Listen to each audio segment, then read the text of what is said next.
वालेकुम। आज हम पढ़ने वाले हैं सेल साइकिल चैप्टर से इंटरपेज के बारे में। आपके कोर्स के मुताबिक ये कहा जा रहा है कि ये जो इंटरपेज है हम इसे रेस्टिंग पेज भी कहते हैं। अब इंटरपेज को रेस्टिंग पेज इसलिए कहा जाता है कि इंटरपेज में सेल जो है रेस्ट करता है, लेकिन ऐसा बिल्कुल भी नहीं है। आप अगर मॉडर्न एजुकेशन के मुताबिक देखें, सेल जितने भी ख्वारी करता है, सेल जितना भी मेहनत करता है, वो सारा के सारा वो इंटरपेज में करता है।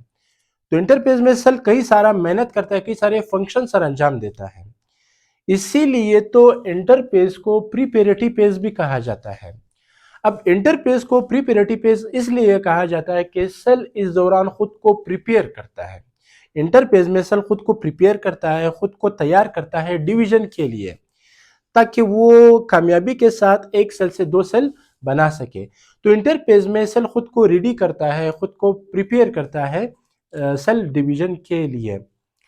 अगर आप देखें 90% जो है 90% का जो वक्त होता है वो इंटरपेज में लग जाता है, और वो 10% का वक्त सिर्फ और सिर्फ एम पेज में लग जाता है। मिसाल के तौर पर अगर मैं आपको बता दूं कि आप एक कोई भी मेमिलियन सेल उठाओ या फिर कोई इंसान का एक सेल उठाओ और उस सेल को देखो कि ये जो सेल है इसका जो सेल साइकिल है वो 24 घंटे में सेल साइकिल इसका मुकम्मल हो जाता है। अब 24 घंटों में जो 23 घंटे है, 23 हावर्स है, वो इंटरपेज लगा लेता है। मतलब 23 हावर्स इंटरपेज में लग जाते हैं और सिर्फ 1 घंटा एम पेज में लग जाता है। तो आप इस बात से यह अंदाजा लगा सकते हैं कि इंटरपेज एक बहुत लंबा पेज है और इस दौरान कई सारे फंक्शंस, कई सारे काम सरअंजाम होते हैं और ये सबसे लंबा पेज है। अब जैसे ही इंटर पेज खत्म हो जाता है तो उस दौरान फिर क्या शुरू हो जाता है, एम पेज शुरू हो जाता है। और इंटर पेज एक लंबा पेज है और ये एक पहला स्टेज होता है। इंटर पेज के मजीद 3 पेजेस है। आपके कोर्स के मुताबिक हम इसे डिस्कस करेंगे। G1 पेज, एस पेज और G2 पेज बारी बारी डिस्कस करेंगे। सबसे पहले हम बात करते हैं कि G1 पेज हमारे पास क्या होता है। G1 पेज को हम गैप 1 पेज भी कहते हैं। G1 पेज को हम लोग ग्रोथ 1 पेज भी कहते हैं। G1 पेज में असल ये होता है कि इस दौरान सेल साइज में बड़ा हो जाता है, सेल साइज में ग्रो कर जाता है, सेल साइज में बड़ा हो जाता है।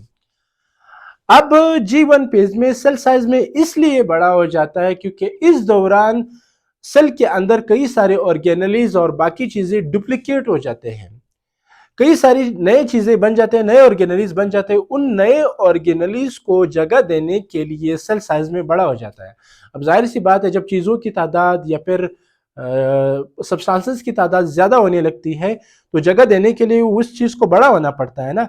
तो इस दौरान भी सेल को बड़ा होना पड़ता है ताकि वो ऑर्गेनेलीज मजीद और जो ऑर्गेनेलीज वो बना रहे उनको जगह दे दे, ताकि वो वहां पे कोई अपना फंक्शन सर अंजाम दे। मिसाल के तौर पर अगर आप यहाँ पे देखें, ये आपके पास एक नॉर्मल सेल है। G1 पेज में ये सेल साइज में बड़ा हो चुका है। साथ साथ में यही सेल जब साइज में बड़ा हो चुका है तो वहां पे अगर आपको एक माइटोकॉन्ड्रिया नजर आ रहा है, ये माइटोकॉन्ड्रिया यहाँ पे डुप्लीकेट होकर 2 माइटोकॉन्ड्रिया बने हैं। अगर 10 माइटोकॉन्ड्रिया इधर है तो इधर 20 बनेंगे, अगर 40 है तो इधर 80 बनेंगे। इसी तरह आपको 2 राइबोसोम यहाँ पर एक नॉर्मल सेल में आपको नजर आ रहे हैं। तो जब ये G1 पेज में आ जाता है तो वो एक तो वो साइज में बड़ा हो चुका है, साथ में ये जो ऑर्गेनेलिस की तादाद है ये डुप्लीकेट हो चुके हैं, 2 राइबोसोम से 4 राइबोसोम बन चुके हैं। तो मैंने आपको बता दिया कि ये ऑर्गेनेलिस जब ज्यादा हो जाते हैं तो उसके लिए सेल का साइज में बड़ा होना पड़ता है। इस दौरान प्रोटीन सिंथेसिस भी यहाँ पर होता है। प्रोटीन सिंथेसिस से मुराद यहाँ पे प्रोटीन बनेंगे। अब सेल के अंदर जितने प्रोटीन बनेंगे, फिर सेल के अंदर जिस पार्ट को भी प्रोटीन की जरूरत होगी वो ये प्रोटीन इस्तेमाल करता जाएगा। इस दौरान इंजाइम्स भी बनेंगे, इंजाइम्स की सिंथेसिस भी होगी, इंजाइम्स की प्रोडक्शन होगी, यहाँ पे इंजाइम्स बनेगा। जब सेल के अंदर कई सारे इंजाइम्स बनेंगे तो इंजाइम आएंगे, मेटाबॉलिज्म में इसका किरदार होगा। अब मेटाबॉलिज्म से मुराद के इंजाइम्स आएगा, तोड़ फोड़ करेगा, चीजों को तोड़ेगा भी और जोड़ेगा भी, जिसको हम लोग मेटाबॉलिज्म कहते हैं। तो यहां पर हम ये कह सकते हैं कि इस दौरान जो सेल होता है वो मेटाबॉलिकली भी एक्टिव होता है, मतलब चीजों को तोड़ने के लिए ये एक्टिव रहता है, कई सारी चीजों को ये तोड़ेगा। तो हम ये कह सकते हैं कि सेल इस दौरान मेटाबॉलिकली एक्टिव होता है। जब सेल इस दौरान मेटाबॉलिकली एक्टिव होगा, जब एंजाइम्स आएंगे और फूड वगैरह, खुराक वगैरह को तोड़ेंगे और जोड़ेंगे, तो जब एंजाइम्स खुराक को तोड़ेगा तो इस दौरान कई सारे एनर्जी बनेंगे हमारे बॉडी की सेल में, या फिर उस सेल में जो कि G1 पेज से गुजर रहा है, तो उसमें एनर्जी की प्रोडक्शन ज्यादा होगी, एनर्जी ज्यादा बनेगा। तो जब ज्यादा एनर्जी बनेगा तो उस एनर्जी को G1 पेज में स्टोर किया जाएगा। तो ये चीज भी आपने याद रखना है कि एनर्जी स्टोरेज G1 पेज में होता है। G1 पेज में एनर्जी इसलिए स्टोर होता है ताकि आने वाले टाइम में जब डिवीजन होगा तो उस डिवीजन के दौरान एनर्जी की रिक्वायरमेंट होती है, एनर्जी की जरूरत होती है, ताकि वो इस स्टोर शुदा एनर्जी को इस्तेमाल करे। तो इस वजह से एनर्जी की स्टोरेज भी G1 पेज में होती है। जैसे कि इंटरपेज, सेल साइकिल में इंटरपेज एक लंबा सा पेज था, इसी तरह इंटरपेज के ये जो 3 पेज है, इन तीनों पेजेस में से G1 पेज एक लंबा पेज है। ये इसमें कई सारा वक्त लग जाता है। कहा यह जाता है कि 8 घंटे से लेकर 12 घंटे तक G1 पेज में लग जाता है, इंटरपेज के G1 पेज में लग जाते हैं 8 से 12 घंटे तक। आपने एक चीज ये याद रखना है कि G1 पेज में कई सारी चीजें डुप्लीकेट हो जाएंगी, कई सारी नई चीजें बनेंगे, लेकिन एक चीज के अलावा G1 पेज में डीएनए नहीं बनेगा। डीएनए की सिंथेसिस यहां पर नहीं होगी, डीएनए की सिंथेसिस नेक्स्ट पेज में होगी, और वो पेज है एस पेज।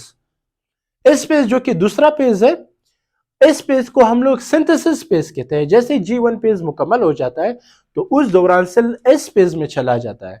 इस पेज को हम सिंथेसिस पेज इसलिए कहते हैं कि इस दौरान डीएनए की सिंथेसिस होते हैं, यहां पर डीएनए बन जाते हैं। मिसाल के तौर पर एक डीएनए है, वो दूसरे डीएनए बना लेता है, तो हम इसको क्या कहते हैं, डीएनए सिंथेसिस या डीएनए रिप्लिकेशन भी हम इसे कहते हैं। मिसाल के तौर पर कैसे, ये आपके पास एक डीएनए है, ये डीएनए आएगी अपनी एक एग्जैक्ट कॉपी बनाएगी, दूसरी कॉपी बनाएगी। तो एक डीएनए ने दूसरे डीएनए बनाई और अपनी एक एग्जैक्ट कॉपी बनाई, ऐसे प्रोसेस को हम लोग डीएनए रिप्लिकेशन कहते हैं।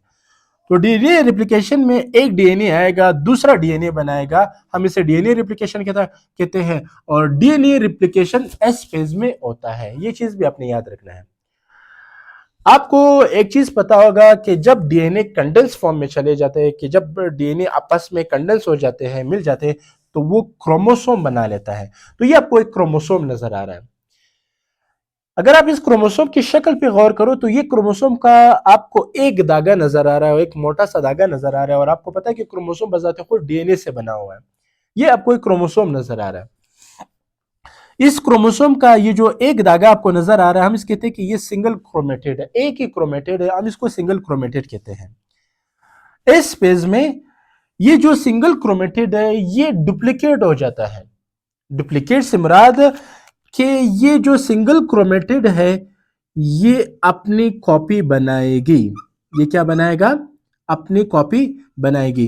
तो G1 पेज एस पेज में ये जो सिंगल क्रोमेटेड है वो अपनी कॉपी बनाएगी, और दूसरी कॉपी जो बनाएगी, तो हम कहते हैं कि यहाँ पे सिंगल क्रोमेटेड के बजाय डबल क्रोमेटेड बन चुका है। एक क्रोमेटेड ये है और दूसरा क्रोमेटेड आपके पास ये है।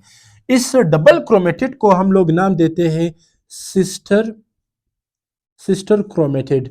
तो एक चीज याद रखना है कि एस पेज में सिस्टर क्रोमेटेड बन जाते हैं, लेकिन ये जो दोनों सिस्टर क्रोमेटेड बने हैं ये दरअसल एक क्रोमोसोम का हिस्सा है। तो एस पेज में एक और चीज याद रखना है कि यहां पर डीएनए रिप्लिकेशन होगा, एक डीएनए से दो डीएनए बनेंगे, लेकिन क्रोमोसोम दो नहीं बनेंगे। क्रोमोसोम एक ही बनेगा, लेकिन फर्क सिर्फ इतना होगा कि एक क्रोमेटिड से दो क्रोमेटिड बनेंगे। एक क्रोमेटिड अपनी कॉपी बनाएगी और दो क्रोमेटिड बनेंगे, उस क्रोमेटिड को हम लोग सिस्टर क्रोमेटिड कहते हैं, और सिस्टर क्रोमेटिड एक ही क्रोमोसोम का हिस्सा होता है।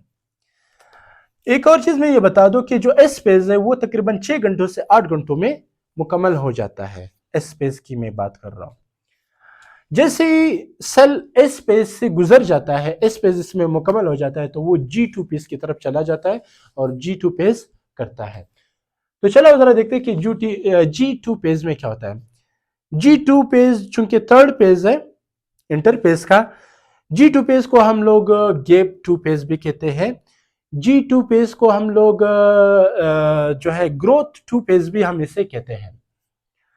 G2 पेज में सेल तैयार हो जाते हैं, सेल के अंदर प्रोटीन्स तैयार हो जाते हैं। G2 पेज में क्या हो जाते हैं, सेल के अंदर प्रोटीन तैयार हो जाते हैं। अब सेल के अंदर प्रोटीन इसलिए तैयार हो जाता है ताकि वो आगे जाके माइटोसिस में किरदार अदा करे। मिसाल के तौर पर कैसे, G2 पेज में जितने भी प्रोटीन यहां पे तैयार हुए हैं वो प्रोटीन आएंगे सेल के अंदर, चेक एंड बैलेंस वाला काम करेंगे। मतलब सेल के अंदर जितनी भी खराबियां है, सेल के अंदर जो भी इरेगुलरिटीज है या फिर सेल के अंदर जितनी भी खराबियां है, उन खराबियों को ठीक करने के लिए, चेक एंड बैलेंस करने के लिए G2 पेज प्रोटीन का सहारा लेंगे। अब प्रोटीन आएगा, मिसाल के तौर पर फर्ज करें सेंट्रियोल को स्पिंडल फाइबर चाहिए। स्पिंडल फाइबर चूंकि प्रोटीन से बना हुआ है, तो यहां पर जो तैयार शुदा प्रोटीन है G2 के अंदर, वो प्रोटीन आएगा, स्पिंडल फाइबर्स बनाएगा, सेंट्रियोल के लिए स्पिंडल फाइबर्स बनाएगा, या फिर सेंट्रियोल के लिए एस्टर बनाएगा। ये चीजें हम नेक्स्ट लेक्चर में पढ़ेंगे कि स्पिंडल फाइबर्स और एस्टर क्या होते हैं। या फर्ज करें डीएनए को हिस्टोन प्रोटीन चाहिए, तो ये प्रोटीन आएगा, डीएनए को हिस्टोन प्रोटीन देगा और डीएनए की रिपेयरिंग करेगा, डीएनए को सही करेगा, डीएनए के अंदर जितनी भी गलतियां हैं या फिर जितनी भी खराबियां हैं वो सारे ठीक करेगा। तो यहाँ पर सेल के अंदर जितनी भी खराबियां होते हैं वो प्रोटीन के जरिए ठीक हो जाते हैं और इस दौरान कई सारे प्रोटीन तैयार हो जाते हैं। G2 पेज जो कि छोटा पेज है, इसमें 4 से 6 घंटे तकरीबन लग जाते हैं मुकम्मल होने के लिए। एक चीज आपने और यहाँ पे याद रखना होगा और वो आपके पास है, या तो हम इसको G0 पेज भी कहते हैं या फिर हम इसको G0 पेज भी कहते हैं। तो चलो जरा देखते हैं कि ये जो चौथा पेज हमारे पास है, हम इसको भी डिस्कस कर लेते हैं। अच्छा, कुछ सेल्स में क्या होता है, कुछ सेल्स में ये होता है कि वो G1 पेज में चले जाते हैं, फिर वो G1 पेज को एग्जिट कर जाते हैं, G1 पेज को वो छोड़ जाते हैं और G1 पेज से ट्रांसफर हो जाते हैं G0 पेज में या G0 पेज में। हालांकि नॉर्मली ऐसा होता है कि G1 पेज से डायरेक्ट S पेज होता है और S पेज के बाद फिर G2 पेज होता है, लेकिन इस दौरान कुछ सेल्स ऐसे होते हैं वो G1 पेज को एग्जिट कर जाते हैं, G1 पेज को छोड़कर G0 या G0 पेज में ट्रांसफर हो जाते हैं। कुछ ऐसे सेल्स होते हैं। अब जब सेल G0 पेज में ट्रांसफर हो जाता है तो उस दौरान सेल ये मशवरा कर लेता है कि अब मैंने कोई भी डिवीजन नहीं करना है, तो G0 पेज में सेल डिवीजन नहीं करता है। इस दौरान सेल डिवीजन नहीं करता है, सेल जो है इस दौरान क्या हो जाता है, सेल इस दौरान रेस्ट फॉर्म में चला जाता है। सेल कहता है कि अब मैंने कोई भी डिवीजन नहीं करनी है, तो सेल इस दौरान रेस्ट फेज में चला जाता है। तो ऐसे कुछ सेल्स है जो कि G0 पेज में चले जाते हैं, जैसे आपका न्यूरॉन सेल है या फिर जो नर्व सेल्स है वो G0 पेज में चले जाते हैं और वो डिवीजन में कोई भी किरदार अदा नहीं करेंगे। लेकिन एक चीज आपने याद रखना है कि G0 पेज में सेल अपने बाकी सारे फंक्शंस करते हैं, बाकी जितने भी रोजमर्रा के फंक्शंस है वो सारे करेंगे, सेल के लिए एनर्जी बनाएंगे, मेटाबॉलिक एक्टिविटीज करेंगे, लेकिन डिवीजन नहीं करेंगे। G0 पेज में सेल रेस्ट करेगा G0 पेज में।